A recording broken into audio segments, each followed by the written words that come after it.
अक्टूबर 1951 में झारखंड के सिंदरी शहर के अंदर भारत का पहला स्टेट ओन्ड फर्टिलाइजर फैक्ट्री लगवाया गया था। उसके बाद कई छोटे बड़े फर्टिलाइजर प्रोडक्शन यूनिट यहाँ पर सेट किए गए। इनमें से कुछ तो ऑपरेशनल है, पर बाकी फैक्ट्री के मशीनों पर जंग लग चुका है। कोई भी वर्कर यहाँ पर काम नहीं करता। फिलहाल उन्हीं वीरान पड़े फर्टिलाइजर फैक्ट्रीज में से एक अभी आप वीडियो में देख रहे हैं दोस्त। एक शाम हमारे एक सब्सक्राइबर प्रथम भाई इसी फर्टिलाइजर यूनिट के पास से गुजरने वाले रास्ते पर अपनी साइकिल लेके पहुंच जाते हैं और फिर उनके साथ कुछ ऐसा हुआ जो प्रथम के लिए जिंदगी भर का ट्रॉमा बन चुका है। यहाँ इंटरेस्टिंग बात यह है कि प्रथम के साथ आज के डेट पर जो हो रहा है ना, उसे ठीक कराने के लिए प्रथम ने अभी तक किसी भी पंडित या मौलवी से कंसल्ट नहीं किया है। वो अभी चाहते हैं कि ये सब कुछ इनके साथ होते रहे। अजीब बात है ना। पर जो प्रथम के साथ उस दिन घटना घटी और अभी पंडित को ना दिखाने के पीछे की बैक स्टोरी जान के आपके अंदर एक बार ठंडी लहर तो जरूर दौड़ेगी। अब देखो भाई, ये कहानी जानने से पहले आपको ना प्रथम की पर्सनालिटी थोड़ी समझनी पड़ेगी। तो प्रथम शुरू से एक ऐसा लड़का रहा है जो बहुत ही इंट्रोवर्ट है। इसके ज्यादा दोस्त नहीं बने अभी तक। इसकी बात हर कोई समझ भी नहीं पाता। अगर ये किसी से कुछ कम्युनिकेट करने की कोशिश भी करता है तो बहुत क्लियरली नहीं हो पाता इसके द्वारा। इसलिए जो इन्होंने मुझे पूरी कहानी भेजी है, इसको भी डिकोड करने में मुझे काफी टाइम लगा। फिलहाल प्रथम 21 साल के हैं और ये घटना तब की है जब वो 13-14 साल के हुआ करते थे। प्रथम अपने मम्मी पापा के साथ झारखंड के धनबाद शहर में रहते थे और इनकी नानी का घर वहाँ से 21 किलोमीटर दूर सिंदरी में था। सिंदरी के अंदर शहरपुरा मार्केट है, वहीं पर इनकी नानी एक क्वार्टर में रहती थी। धनबाद के अंदर तो प्रथम का ऐसा कोई फ्रेंड सर्कल नहीं था, पर जब वो अपने नानी के घर पर आता तब यहाँ उसके 4 दोस्त रहते थे, वैभव, साहिल, अंकिता, अंजलि। इन चारों के साथ ही प्रथम अपना टाइम स्पेंड करता था। जब भी प्रथम के स्कूल में कोई 2-3 दिन की छुट्टी होती थी तभी अपना साइकिल उठा के धनबाद से सिंदरी पहुंच जाया करता अपने नानी के घर, और जब फैमिली के साथ आना होता तब ये ट्रेन से आता था सिंदरी। अब इसी दौरान प्रथम जब एक बार अपने नानी के घर सिंदरी आए थे तो इसने पहले से अपने किसी भी दोस्त को इन्फॉर्म नहीं किया था। इसका जो एक फ्रेंड था वैभव, इसने सोचा कि मैं सीधा वैभव के स्कूल जाके उसको सरप्राइज करूंगा।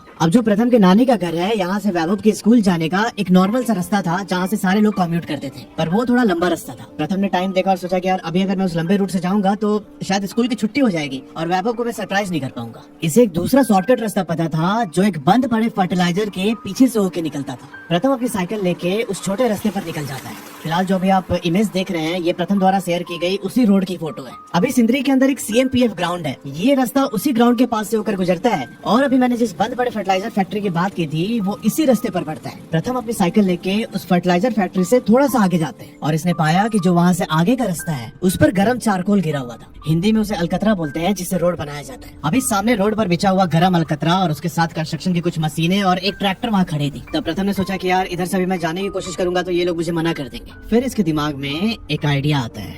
इस वाले स्पॉट पर पहुंचने से 100 मीटर पहले ही राइट हैंड साइड पर एक टनल था। वो सेम टनल अभी आप वीडियो में देख रहे हैं। इस टनल की लेंथ कोई 450 मीटर है। यहाँ से जब आप अंदर घुसेंगे तो लेफ्ट हैंड साइड की तरफ एक रास्ता निकलता है जो फिर से मेन रोड पर जोड़ देगा आपको। प्रथम ने डिसाइड किया कि ठीक है, अब मैं साइकिल लेके इसी टनल के अंदर घुसूंगा। अच्छा, इस समय जो ये रोड था ये पूरा सुनसान, उन वर्कर्स और प्रथम के अलावा और कोई भी नहीं था रोड पे। जो ये बंद पड़ी फर्टिलाइजर फैक्ट्री है, मे बी इससे रिलेटेड कुछ ऐसा हुआ हो जिसके बाद से लोकल्स ने इस रोड पर कम्यूट करना बहुत कम कर दिया होगा। प्रथम ने बहुत सारी कहानियां सुन रखी थी इस फर्टिलाइजर फैक्ट्री के बारे में। दोपहर के कोई 12:30 बज रहे थे। ये धीरे से अपनी साइकिल लेके टनल के अंदर घुसता है। एकदम घनघोर अंधेरा, और जैसे ही टनल के मुहाने पर पहुंचा इसे ना किसी चीज के पटकने की आवाज आने लगी। ऐसा होता है ना कि बॉल लेके कोई दीवार पे मार रहा हो, वैसी आवाज आ रही थी प्रथम को। थोड़ा सा ये और अंदर गया तो इसने देखा कि एक 10 से 11 साल की लड़की हाथ में बॉल लेके दीवार पे मार रही है और फिर उस बॉल को कैच कर रही है।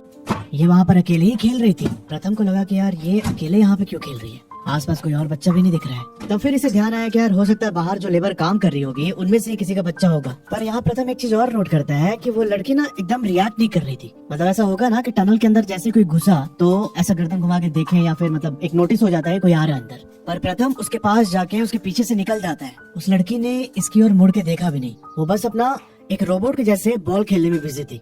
प्रथम को थोड़ा ऑकवर्ड तो लगता है यहाँ पे, पर वो उस टनल के बिल्कुल एंड में जाके जो लेफ्ट हैंड साइड रास्ता जा रहा था उससे बाहर निकल जाता है। ये पहुंचता है अपने दोस्त के स्कूल पे, वहाँ उसने सरप्राइज किया और फिर छुट्टी होने के बाद ये दोनों वो जो लंबा वाला रूट था ना उस रूट से होते हुए अपने अपने घर आते हैं। प्रथम यहाँ पर घर तो आ गया था, पर इसके दिमाग में उस लड़की की बॉल खेलने वाली जो इमेज थी वो छप चुकी थी। अपनी नानी जी के घर 2 दिन बिताने के बाद ये वापस धनबाद आ जाता है और इस घटना के तकरीबन 1 महीने के बाद प्रथम के स्कूल में समर वैकेशन होता है। ये अपनी मम्मी और भाई के साथ नानी के घर आता है वापस सिंदरी। अब एक शाम ये अपने दोस्त वैभव के साथ उसी CMPF ग्राउंड के पास एक समोसे की दुकान है, वहाँ पहुँचता है समोसा खाने। दोपहर के 3:30 बज रहे थे। वैभव बोलता है इससे कि अबे जल्दी जल्दी खाओ ना समोसा, हम लोग को अभी क्रिकेट खेलने भी जाना है ग्राउंड में, लेट हो रहा है बहुत। तब प्रथम बोलता है कि ठीक है तुम जाओ, हम थोड़ी देर में आते हैं। वैभव को ऑलरेडी लेट हो रहा है तो ये बिना कुछ सवाल किए वहाँ से सीधा ग्राउंड पहुँच जाता है। प्रथम यहाँ समोसा खा रहा था और इसके दिमाग में फिर से वो चीज आई कि यार टनल यहीं पर तो है पास में, एक बार जाके देखना चाहिए। ये चुपचाप समोसा खत्म करके पैदल ही उस टनल वाले रोड की तरफ जाने लगता है। प्रथम यहाँ पर टनल के अंदर घुसा और जब ये अंदर घुसा तो देखा कि फिर से वही लड़की उसी स्पॉट पर अपना बॉल खेल रही थी। ये धीरे धीरे चल के उस लड़के के पास जाता है और उसके बिल्कुल करीब खड़े होके उसे बॉल खेलते हुए देख रहा था। ये 5-7 सेकंड ऐसे खड़े होने के बाद ये फिर से लड़की को क्रॉस करके थोड़ा आगे जाता है। इसने सोचा कि शायद वो लड़की इसे कुछ बोलेगी या रिएक्ट करेगी, पर ऐसा कुछ नहीं होता। इसे ना थोड़ा थोड़ा डर लगने लगा तो ये टनल को पूरा पार नहीं करता है। ये दौड़ के उस टनल से बाहर निकलता है जिधर से उसने एंट्री ली थी और ये सीधा पहुंचता है ग्राउंड क्रिकेट खेलने। पर शायद उस चीज ने ना प्रथम को बांध लिया था। ये लगातार 3 दिन तक उस टनल में गया और सेम वही प्रोसेस करके वापस आ जाता था। लड़की कुछ रिएक्ट नहीं करती। इसके अंदर की एंग्जाइटी बिल्डअप होने लगी, यार वो कुछ बोलती क्यों नहीं है। अब चौथे दिन प्रथम डिसाइड करता है कि आज मैं उससे जाके बात करूंगा, चाहे कुछ भी हो जाए। ये टनल के अंदर जाता है और जब ये उस लड़की के पास गया बात करने के लिए तब वो लड़की वहाँ से भाग गई। इससे बड़ा अजीब लगा कि यार ये भाग क्यों गई। 2 दिन के बाद ये फिर से वापस आता है और इस बार ना दूर से ही बोलता है लड़की को कि प्लीज भागना मत, 2 मिनट रुको, हमको तुमसे बात करना है। वो लड़की बॉल पकड़ के वहीं पर खड़ी हो गई। प्रथम उसके पास जाता है और बोलता है कि क्या नाम है तुम्हारा। तब वो लड़की ऐसे घूमती है प्रथम की तरफ। प्रथम का उससे पहली बार आई कांटेक्ट हुआ और इसने देखा कि जो हमारे आंख के बीच में ये काला वाला पार्ट होता है ये बहुत बड़ा है इस लड़की का और बहुत ज्यादा ब्लैक चमक रहा था।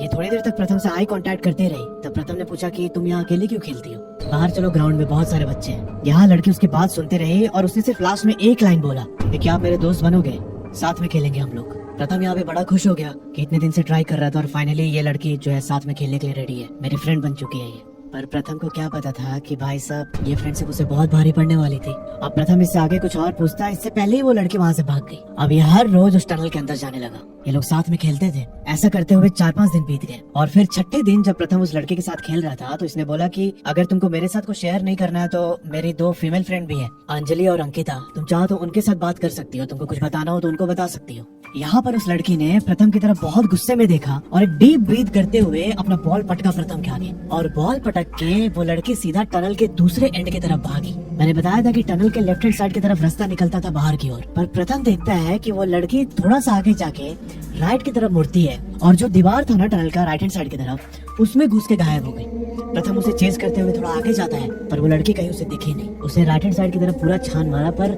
बस दीवार ही दीवार था। इसे कुछ समझ में नहीं आया उस टाइम पर। 13-14 साल में ज्यादा दिमाग होता नहीं है बच्चों पे। यहाँ पर प्रथम ने जो वो लड़की ने बॉल नीचे फेंका था वो बॉल अपने साथ लेके वापस नानी के घर पर आता है। कुछ भी खुल के इसने ना अपने दोस्तों को बताया ना ही अपने घर वालों को। इसे डर था कि अगर मैंने घर पे कुछ भी बताया तो घर वाले फिर इसे सिंदरी लेके नहीं आएंगे या फिर इसे घर से बाहर अकेले ना निकलने दे। इस समय प्रथम को उस लड़की के कंपेनियन की आदत लग चुकी थी। कुछ दिनों के बाद समर वैकेशन खत्म होता है और ये वापस अपनी मम्मी और भाई के साथ अपने घर धनबाद लौट आया। पर होता है ना कि कोई ड्रग एडिक्ट हो जाए, किसी को सिगरेट की लत लग जाती है, वैसे लत लग चुकी थी प्रथम को इस लड़की के साथ खेलने की। 3-4 महीने के बाद फेस्टिवल्स का टाइम आता है और उस समय प्रथम के स्कूल में छुट्टी होती है। ये फिर से अपने नानी के घर पे आया। इसने साइकिल उठा के 2-3 दिन तक लगातार उस टनल के पास गया पर वो लड़की इसे कहीं भी नजर नहीं आई। बहुत उदास रहने लगा प्रथम यहाँ पे। अच्छा, प्रथम ने जो वो बॉल था ना वो नानी के घर पर ही छोड़ दिया था जब ये लास्ट टाइम आया था समर वेकेशन पे। तो एक दिन घर में बैठे बैठे इसकी नजर अचानक उस बॉल पर जाती है। इस बार उसने बॉल को अपने साथ लिया और सीधा पहुंचता है साइकिल लेके टनल के पास। अभी ये उस टनल के बाहर ही खड़ा था रोड पे कि इसने देखा कि एक औरत बुर्का पहन के उस टनल के अंदर जा रही है नीचे की तरफ। इसने इससे पहले उस लड़की के अलावा किसी को भी अंदर जाते हुए नहीं देखा था। प्रथम को लगा कि शायद ये वही लड़की है या फिर ये उस लड़की को जानती पहचानती होगी। मैं जाके पता करता हूँ उसके बारे में एक बार। ये उस लेडी के पास पहुँचता है और इसने बोला कि आपको पता है क्या, यहाँ पर एक लड़की बॉल से खेलती है, बहुत दिन से हम आ रहे हैं लेकिन दिख नहीं रही है, आप यहाँ से रेगुलर आती जाती है क्या, आपको कुछ पता है उसके बारे में। इसने बहुत सारे सवाल पूछ दिए उस लेडी से। वो लेडी इसकी तरफ मुड़ती है और जो उसने काले कपड़े से अपना मुंह ढका हुआ था वो कपड़ा उठाया। यहाँ प्रथम देखता है कि भाई ये तो वही लड़की है जिसे वो इतने दिनों से ढूंढ रहा था। प्रथम ये देख के बहुत खुश हो गया। ये उससे बोलता है कि तुमको समझ में नहीं आता है क्या, हम तुमको इतना दिन से खोज रहे हैं, तुमको याद नहीं आता मेरा, कहाँ गायब हो गई थी तुम। तब वो लड़की इशारा करके प्रथम को थोड़ा और करीब बुलाती है। जब प्रथम 2 कदम और आगे चला ना तब इसने जो अपना पूरा बॉडी ब्लैक कपड़े से कवर करके रखा था वो कपड़ा हटाया और भाई साहब यहाँ प्रथम देखता है कि उसका हाथ, पैर और जो उसका गले का यहाँ तक का पोर्शन था वो पूरा जला हुआ है। देख के ऐसा लग रहा था कि सड़ चुकी है उसकी बॉडी एकदम। ये देख के प्रथम डर गया बहुत ज्यादा। वो लड़की बोलती है कि मेरी माँ को पता चल गया था कि मैं तुम्हारे साथ खेल रही हूँ, तुम मेरे दोस्त हो, तो जब मैं एक रात सो रही थी तो सोते हुए में ही मेरे ऊपर केरोसिन डाल के मुझे जला दिया उन्होंने। अब यहाँ पर उस लड़की की आवाज एकदम भारी हो जाती है। वो बोलती है कि तुम अभी भी मेरे दोस्त बन के रहोगे ना, तुम खेलोगे ना मेरे साथ अभी भी आके। ये बोल के वो लड़की एक बहुत ही क्रिपी स्माइल देने लगी प्रथम को। यहाँ प्रथम का खून सूखने वाला मोमेंट हो गया था। इसे समझ ही नहीं आया कि उसे कुछ समझाया या भागे उस जगह से। ये बोलता है कि हाँ तुम्हारे हम दोस्त बने रहेंगे। इसे डरे सहमे से प्रथम उसको रिप्लाई करता है और वहाँ से फिर वापस अपने नानी के घर आ गया। उस दिन के बाद से ही प्रथम कभी भी दोबारा उस टनल में नहीं गया। पर ये चीज इतनी आसानी से प्रथम का पीछा छोड़ने वाली नहीं थी। प्रथम के अंदर डर बैठ चुका था, तो इसने ये बात अपने पेरेंट्स से शेयर की। अभी ऐसा ऐसा हुआ, टनल वाली बात बताई पेरेंट्स को। पर पता नहीं इसके पेरेंट्स ने कुछ बहुत सीरियसली नहीं लिया इस बात को। इन लोगों ने अपने घर के एक पंडित से दिखाया प्रथम को, मतलब ऐसे सामने सामने बैठा के नहीं, ऐसे फोन पे बात करके। तब उन्होंने बोला कि अभी प्रथम का कुछ ग्रह नक्षत्र कुछ वैसा चल रहा है, तो 1 साल के बाद ये प्रॉब्लम ठीक हो जाएगा। पर ऐसा होता नहीं है। प्रथम वापस धनबाद तो आ गया, पर ना इसे एक स्ट्रॉन्ग पुल हमेशा रहता था। इसका मन जानता था कि मैं उधर जाऊंगा तो खतरा है। वो चीज कोई इंसान नहीं थी, पर कोई चीज ना इसे लगातार पुल कर रही थी कि तुम आओ इधर, तुम आओ इधर। अभी धनबाद वापस आके प्रथम अपने रेगुलर रूटीन में लग जाता है, पर जो वो पुल थी ना लड़की की तरफ से, वो बिल्डअप होते गई इसके अंदर। और इस घटना के कोई 6-7 महीने के बाद प्रथम अपने घर पे बोलता है कि मैं अभी खेलने जा रहा हूँ दोस्तों के साथ और मेरे को लेट हो जाएगा आने में। ये बात बोलकर प्रथम धनबाद रेलवे स्टेशन पहुँचता है और वहाँ से सिंदरी जाने वाली ट्रेन में बैठ गया। यहाँ पर ये स्लीपर कोच में चढ़ा था और जो कोच का गेट होता है ना, उस गेट के पास ही खड़ा हो गया। ये मात्र 20-21 किलोमीटर की दूरी थी, तो ज्यादा टाइम लगना नहीं था सिंदरी पहुँचने में। गेट पर खड़े होके ये लगातार उस लड़की के बारे में ही सोच रहा था। ये नहीं जाना चाहता था उस टनल पे, पर जो पुल थी उसके फोर्स के आगे प्रथम कुछ कर नहीं पा रहा था। अभी प्रथम ये सब सोच ही रहा था कि इसकी नजर जो सामने कंपार्टमेंट होता है, टॉयलेट के जस्ट सामने वाला कंपार्टमेंट, उसके ऊपर जो स्लीपर सीट होते हैं ना, उस पे पड़ती है। इससे एक लड़की का पैर दिख रहा था जो सीट से थोड़ा सा आगे की तरफ लटक रहा है, और ना वो पैर लगातार ऐसे अंदर बाहर की ओर कर रही है। प्रथम 15-20 सेकंड तक उसके पैर के मूवमेंट को देखता रहा। ये सोच रहा था कि अब रुकेगा, लेकिन वो मूवमेंट पैर का उसका नहीं रुका। अंदर इसके बहुत बेचैनी होने लगी। ये सीधा उस कंपार्टमेंट में घुसता है और जिस साइड उस लड़की का सर होना चाहिए उस ओर इसने देखा। ये देखता है कि वहाँ पर एक लड़की ऐसे बैठने की पोजीशन में है, पैर उसके लंबे थे और लड़की के बाल ने चेहरे को ढक रखा है पूरा। वो अपने पैर की तरफ एक टक देखते हुए उसका आगे पीछे मूवमेंट कर रही थी। उस कंपार्टमेंट में जो लोग बैठे थे वो प्रथम की तरफ देखने लगे कि किसको देख रहा है, और थोड़ी देर के बाद ही वो लड़की अपना गर्दन पूरा से ट्विस्ट कर देती है और ट्विस्ट करके ऐसे प्रथम की तरफ देखने लगी। इस समय उसने हाथ से अपने बाल हटाए और प्रथम देखता है कि भाई वो सेम लड़की थी टनल वाली, पर उसका फेस एक साइड से पूरा जला हुआ था। ये देख के चिल्लाता है प्रथम जोर से, और वहीं जो साइड में सीट थी वहाँ पे बैठ गया। कंपार्टमेंट के लोग बड़े शॉक्ड हो गए, क्यों चिल्ला रहा है। इन्होंने प्रथम से पूछा क्या हुआ बाबू, और इसके अंदर से आवाज ही नहीं निकली। दरअसल वो लड़की सिर्फ प्रथम को ही दिख रही थी, किसी और को नहीं। अब इस घटना के बाद अगले स्टेशन पर ही प्रथम उतर गया और उतर के वापस धनबाद आने वाली ट्रेन में बैठ जाता है। प्रथम बताता है कि उस दिन के बाद से ही बहुत डरावनी चीजें स्टार्ट हो गई इसकी लाइफ में। पहले इसे दिखना स्टार्ट हुआ कि इसके घर के बाउंड्री के बाहर 4-5 बड़े-बड़े शैडोज खड़े हैं किसी इंसान के। कुछ दिनों के बाद ये शैडोज उसे अपने घर के कंपाउंड के अंदर दिखने स्टार्ट हो गए। धीरे धीरे कंपाउंड से वो परछाई इसके रूम के अंदर आ चुकी थी। आए दिन प्रथम को एहसास होता कि जब ये सो रहा है तो इसके पीछे वो 4-5 शैडोज खड़े हैं और खड़े होकर लगातार इसकी ओर घूरे जा रहे हैं। पहले तो बस ये शैडो तक ही लिमिटेड था, पर कुछ दिन के बाद से वो जो टनल वाली लड़की थी वो भी इसे दिखाई देनी स्टार्ट हो जाती है। और जब भी वो इसके सामने आती तो बस एक ही बात बोलते कि तुम तो मेरे दोस्त हो, मैं तुमको अपने साथ लेके जाऊंगी। मुझे नहीं अच्छा लगता वहाँ पे तुम नहीं रहते हो, तो मेरे साथ चलोगे ना। प्रथम के अंदर अब यहाँ पे बहुत सारा डर बिल्डअप होते जा रहा है। पर जो सबसे शॉकिंग पार्ट मुझे पता चली वो ये कि जब जब इसे वो शैडो या वो लड़की दिखाई देती तब तब प्रथम के घर पे कुछ अशुभ घटना घट जाती थी। पहली बार जब वो 5-6 शैडोज प्रथम को दिखे थे उसके अगले दिन ही प्रथम का एक्सीडेंट हो जाता है। फिर उसके बाद जब दिखे तब इसकी अपने पापा के साथ बहुत ही गंदी लड़ाई हो गई। जिस दिन वो लड़की प्रथम को पहली बार दिखी रात में, उसके अगले दिन इसके मम्मी का एक्सीडेंट होता है और उनके वेन्स कट गई। प्रथम बताते हैं कि मुझे कुछ भी नहीं समझ में आ रहा कि भैया मेरे साथ क्या हो रहा है। अब ये ईमेल भेजने के 10-12 दिन पहले भी इसको वो शैडोज दिखाई दी हैं। अब इसके अंदर ये डर बना हुआ कि अब पता नहीं कौन सी अनहोनी घटना होगी मेरे फैमिली में या मेरे साथ। फिर से प्रथम के अंदर एक वो पुल स्टार्ट हो गया है। ये चाहता है कि मैं जाके उस टनल के अंदर फिर से पता करूं एक बार अच्छे से कि क्या हुआ था लड़की के साथ। मतलब इसे ऐसा लग रहा है कि वो लड़की इससे कुछ हेल्प मांगना चाह रही है और ये उस लड़की से अभी भी ऐसे अटैच्ड है कि छोड़ नहीं पा रहा उसे। समझ रहे हो, इसके अंदर एक सॉफ्ट कॉर्नर बन गया उस लड़की के लिए कि यार मैं कैसे भी इसकी हेल्प कर दूं। और इसी चक्कर में ये किसी पंडित या तांत्रिक को दिखा के उसका समाधान नहीं करवा रहा है। पर मेरी यहाँ प्रथम को यही सजेशन होगी कि यार उसे पीछा छुड़ाओ कुछ भी करके।